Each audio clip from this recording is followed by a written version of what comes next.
Good morning, everyone. Welcome to today's edition of AM Minnesota. We have in studio today Jim Marthaler. He works with Rice County Social Services as a supervisor, but he's not there in that capacity today. He's going to tell us about his recovery from opiate addiction. Thanks for being with us, Jim. Yeah, thanks for having me, Gordy. I really appreciate you doing this. You know, it takes a lot of courage to bring out your laundry, so to speak, in public, but I know you don't want anybody else to suffer like you did. Right. My perspective, Gordy, is that if telling my story can help someone seek out help, then it's worth it. So let's get the story. All right. How did all this happen? Well, Gordy, I think that when we hear on the news about somebody being addicted to opiates or morphine, etc., I think we have a certain mindset, a picture that we see in our head. But you know, I was raised on a farm in southern Minnesota, one of 10 kids, went to the College of St. Thomas, looking at going into the priesthood, did Peace Corps for a number of years, and in 1992 was diagnosed with a genetic illness where the only treatment known at that point was painkillers. And so starting in 92, I was prescribed morphine. This continued through about 2008, and my condition worsened and worsened, and I continued to be prescribed the morphine, and of course my tolerance grew, and I had to use more and more. Of course, as my disease grew worse and worse, my life started to fall apart. I became physically disabled, was on Social Security, and all that led to with being a kind of a traditional male, losing my career, feeling like I was failing my family, I slipped over to using morphine not just for the physical pain but for the emotional pain. Because to a great degree, opiates are a perfect antidepressant, Gordy. Morphine, when you take it, it doesn't matter if you're depressed or anxious, whatever the mental health issue is, morphine just melts it away. It really does. It just takes it away. The problem with opiates and why we don't use them as antidepressants is that they lead to addiction. And I think it's important to understand what addiction is, that people can use opiates in a real healthy way, but addiction is when your use of a medication or a substance begins to hurt one area of your life. It hurts your family, it hurts your ability to hold a job, it hurts your relationships. And that's where I ended up, Gordy. I ended up using opiates and really being lost to the world, really not feeling anything, escaping with my use of opiates. And there was no recourse for the physicians in this case. They had to prescribe morphine for those 16 years because there's nothing else, you said. Correct. There was no other recourse, no treatment for the physicians. Until it was around 2008 that I was having real problems. I was in the Mayo, and Mayo found pancreatic cancer and basically gave me 6 months to live and told me that the only place that was doing any work in this area that might be able to help me was the University of Minnesota. And thank God we went to the University of Minnesota, and they were doing what is called a total pancreatectomy auto-islet transplant. So they were able to remove my pancreas along with a lot of other things and put the islets from my pancreas into my liver. Your islets are what create your insulin in your body to keep you from being diabetic. Isn't that interesting? I'm going to get a little more of that story because I think that's fascinating too. This new research that they did brought, obviously you're still here 8 years after being diagnosed for 6 months to live. Right. So we're all very appreciative of that. We're going to get that. Good morning once again, everyone. Jim Marthaler is with us. He works at Rice County Social Services as a supervisor. He's an opiate addiction survivor, and he is telling his story. Jim called me right after Prince passed away, I think it was, right, Jim? Yes. Yes. And you said, you know, we need to talk about this.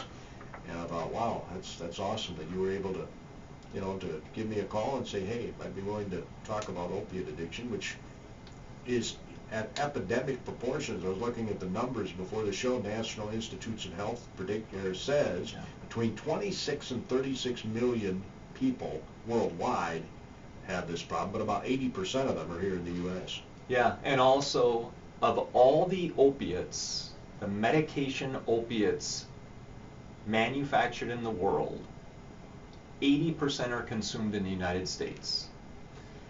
And I work with a physician who's from Hennepin County Medical Center and the U of M, Charlie Resnikoff. And Charlie is an addiction specialist. And Charlie and I go around and do talks, American College of Physicians. We did talks down at Mayo for around 500 of their physicians, because physicians are having to face this more and more frequently. My wife, Yvette, is the CD social worker for Rice County, and she has seen years ago when most of the people coming in for CD assessments and treatment, it was alcoholism, etc. Yeah, CD is chemical dependency. Chemical dependency, yes. Now it's, to a great degree, opiates and meth and heroin, you know, things along that. All of those, heroin and all the opiates, really are the same as far as our brain are concerned, Gordy.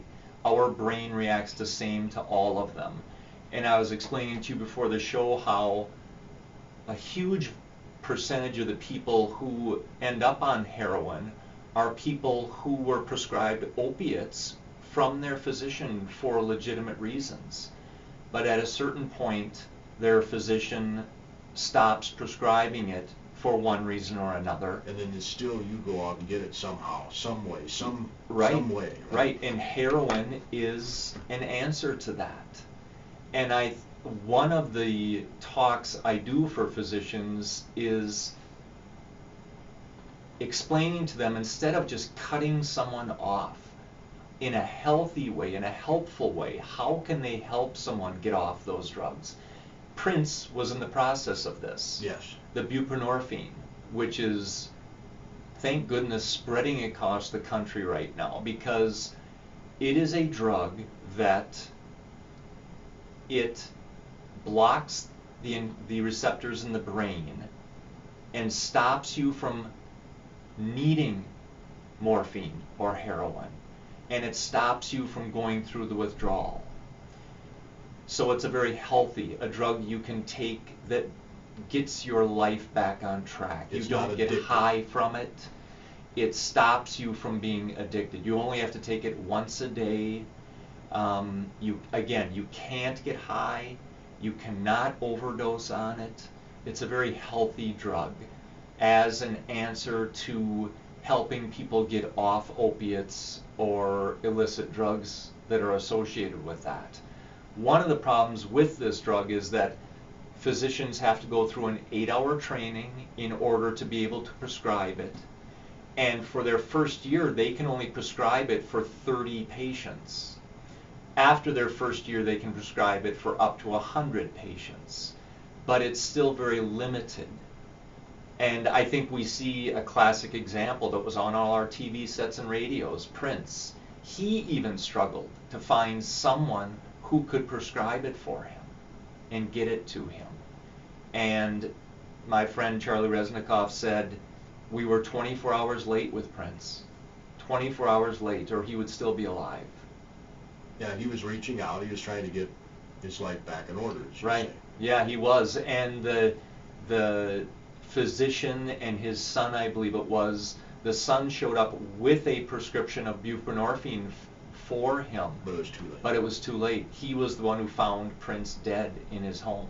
Yeah. So we'd like to not get it to that level for anybody out there. Right. So did you just say one day, I have to get off this stuff? Yeah, I did. At a certain point after I had had my surgery, and it's a significant surgery. It was like a 12-hour surgery. So it took me probably 6 months to really recover from that and get on my feet. But one day, about 6 months after my surgery, I was standing in my bathroom, Gordy, and I literally remember looking at myself in the mirror. and I weigh about 180 right now. I was down to about 130 pounds and looked at myself in the mirror and just realized that I had to do something. I couldn't live this way anymore. And thank God I'm blessed with a loving family, a wife who stuck with me. And she understands this because she's a chemical dependency expert. Exactly. And she was able to find a physician, but back then we had to travel all the way up into the cities to find a physician who was prescribing the buprenorphine. But we were able to track one down, and I was able to get onto this and get off of the morphine. Is it a gradual process? Do you still take the morphine while you're taking this other drug? Or no, it's cold turkey? You have to be off the morphine. I believe it's 24 hours before you start taking the buprenorphine. And at that point, once you start taking the buprenorphine, even if I would take morphine or heroin or whatever, it would have no effect, because buprenorphine blocks the receptors in the brain that are affected by morphine or heroin. It doesn't have side effects, does it? I mean, most drugs, you know, I get a kick out of those commercials you see on television where it could lead to death or whatever. Yeah. It's like, okay, why do I want to take that drug? Yeah, honestly, Gordy, I don't know of any. I'm sure that in the medical journals there are some, and I'm pretty good about knowing side effects. I've had to use so many drugs throughout my life. I'm very cautious. I don't know of any related to the buprenorphine. Again, you can't overdose on it. You can't get high on it. It really just allows people to get their lives back on track. So do you still have to take buprenorphine? Yes. When I started, now Gordy, when I was at my height of morphine use, if you broke your leg and went to the emergency room, they would probably give you 3 to 5 milligrams of morphine, and that would ease all your pain from a broken leg. I was at a point where I was taking 250 milligrams of morphine 3 or 4 times a day. Wow. If I took that today, it would kill me on the spot. It would stop my breathing, stop my heart, etc. So when I started, I was taking, if I recall correctly, 8 milligrams of buprenorphine a day. You then taper down, and sooner or later, hopefully, we'll get off of the buprenorphine. In my specific situation, I have stayed on the buprenorphine because it is also a very effective painkiller. And because of all the physical problems and surgeries I've had, I do have occasional pain where it gets intolerable. I can take a little buprenorphine and get through it. The buprenorphine, again, doesn't put me in that dream state or fuzzy thinking or get me high. This sounds like a miracle drug. In a lot of ways it is. In a lot of ways it really is, Gordy. It is allowing us today to save lives. It is scientifically proven. I got an email from Dr. Resnikoff before I came here, and he said, it is scientifically proven today to be saving lives for people who were really addicted to morphine or other opiates or heroin. So your message to people listening, if they're addicted to opiates, is to get on this. Absolutely. Find a physician. There are physicians in our area. Increasing numbers are doing it on a weekly basis, getting themselves through that training, getting themselves certified to prescribe it. Even if you have to drive to the cities or Burnsville, it is well worth it. Yeah, a lot of people, I think we've established the fact too that a lot of people step up their drug abuse to heroin because, as you mentioned earlier, it has the same effects or even probably greater. Yeah, it really is the same effect as morphine or other opiates. Bigger high, I guess. Yeah. For lack of a better term. To me, it steps over into that illicit, illegal behavior. And I know that's a struggle for a lot of people. People don't want it. People just like me, Gordy, who have no addiction in their past, loving families, healthy lifestyles. But I have been through opiate withdrawal one time, and I completely understand why a perfectly sane, healthy individual would do almost anything not to go through opiate withdrawal again. It is horrific. It is almost to the point where I considered suicide rather than having to go through opiate withdrawal again. Some nasty stuff. Horrible, horrible. So a lot of those people step over into getting heroin or buying prescriptions drugs illegally, because the threat of going through withdrawal is more than most people can bear. I'd just be curious to know what your thoughts are. Jim Marthaler is with us. He's an opiate addiction survivor. He's sharing his story with us today here on AM Minnesota. I'd be very curious to know what your thoughts are on, I don't know if you've been following the state legislature at all, or even if you are into politics, but this past legislative session, they reduced some drug sentences for drug offenders. Yeah. Because they said, jail is not where these people belong. They belong in the chemical dependency addiction recovery program. Yeah, I believe in that, Gordy. When I got sick, I was with the Department of Corrections. I worked in the prisons, and I saw that. We were clogging up the system with people who needed treatment. They were not criminals. The vast majority were not criminals.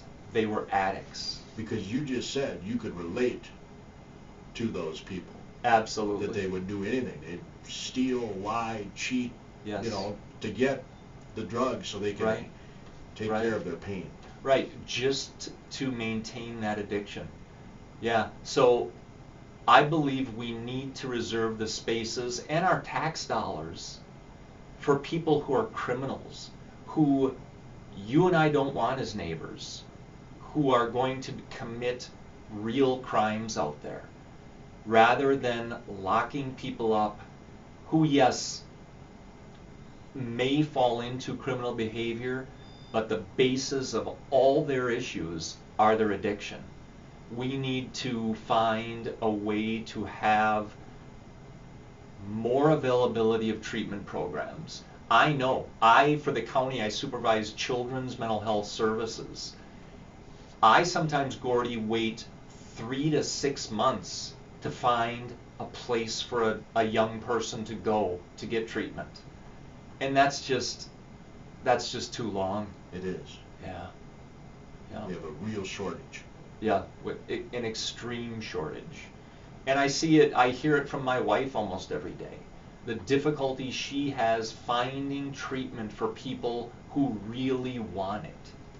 I'm glad you brought up kids too, because more and more teens are becoming addicted to prescription drugs. Yeah, some studies say that it is the #1 drug used by young people today are opiates, prescription opiates. They don't have to get into heroin. There are enough of our homes where 2 years ago we had an abscessed tooth and the doctor prescribed opiates to us, morphine or something, and they're sitting in our cabinet. So our nephew or our niece or our grandchild stop over and they see that full bottle of opiates and they grab it because they know at school they can sell them and make really good money. Or they can give them to friends. Or on Friday night, instead of having a drinking party, they're all going to take morphine. So it is rampant amongst our youth today, the use of opiates. Well, we're always told, I don't know, I guess I've never been on a pain medication, so maybe you're not told to consume the whole bottle, right? Right. It's either take what you need and then bring the rest to a place like the Rice County Sheriff's Office where they have the drop boxes. Get rid of them after you're done with your prescription. Don't just have them laying around the house. No, because a lot of times I think law enforcement hopefully would support this. The reason people are breaking into homes in our community is specifically looking for this kind of drug, because they know the vast I don't know if it's the majority, but a significant percentage of homes in our community, they have these drugs in their medicine cabinets. So what would you suggest, Jim, as to how we can stop this epidemic? I mean, we don't need to point fingers, I guess, but obviously there's enough blame to go around. I mean, yeah, we as a society want to pop a pill anytime Yep. we have a pain. Now, in your case, it was extreme pain, and you had to be on the morphine Yep. to be able to even survive. Right. But that's not the case in a majority of these cases, I'm guessing. Right, right. I think that, Gordy, my belief is we need to have an understanding shift about what addiction is. Addiction is a medical condition as much as diabetes. I mean, if your neighbor or your in-law or your brother said, I have diabetes, would you be cold and callous and consider it a character flaw? No. Addiction is just as much a medical condition as any of those conditions. And we need to be compassionate. There need to be consequences, yes. I do believe that. But Rice County now has drug court because I think we are seeing a shift in our belief system and our understanding of what addiction is. We're not just locking people up who exhibit these behaviors and these problems. We are trying to help them. And I think we're headed in the right direction. My opinion is, though, we need to speed up a little bit, because a huge percentage of the people we are putting in prison, or we are putting in our county jails, or that our law enforcement are having to deal with, it's associated to their addiction. So we need to educate people, which is hopefully what this show is doing, educating people about this problem. Yep. And obviously, in the health courses in schools, we need to have maybe a chapter on prescription drugs. Yeah, on addiction itself, I think. To educate our youth that this is dangerous, and this can end up to you being addicted, and to really ruining your life, ruining your relationships with your family and your friends. I don't think we're upfront enough about that. One of the trainings I do with medical physicians is, when you're prescribing painkillers to one of your patients, and if you're concerned, what stops you from just saying to that patient, I'm really concerned about the amount of painkillers, the amount of morphine you're using? I would guess that if you asked all your listeners, has a physician ever said anything like that to you?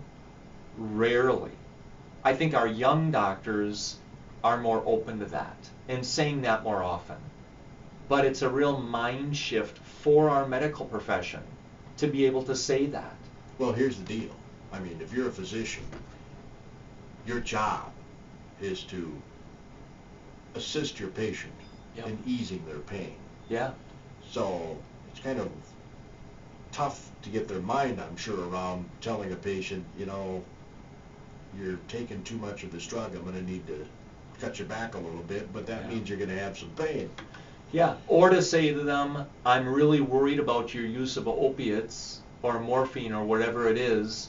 Here is a doctor's name who prescribes Suboxone, buprenorphine. I need you, if I'm going to write you another prescription, I need you to follow up with this doctor and make an appointment. I hope they've done a lot of studies on this buprenorphine. Oh, exhaustive research, Gordy. And as happens with a lot of drugs, it began being used years ago on the coasts. California, New York, they've been using this drug for years. And it just now gets to the Midwest. And it's getting to the Midwest now. Even, major treatment programs in our area are starting to rely on the buprenorphine Suboxone. So it is a tried and proven treatment, much like the methadone is. But I think I have numerous experiences with methadone, being prescribed methadone to try and get me off the morphine.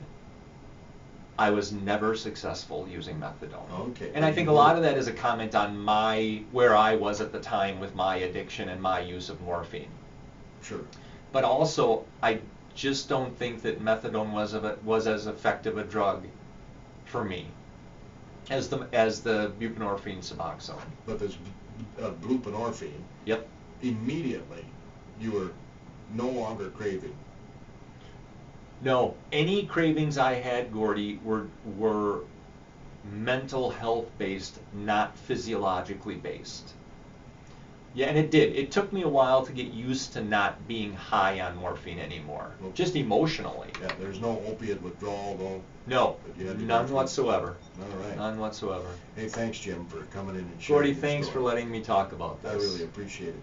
Jim Marthaler, our guest today. Tomorrow we'll talk with the dueling pianos coming to Paradise. You're in tune to KDHL AM, Faribault, Minnesota.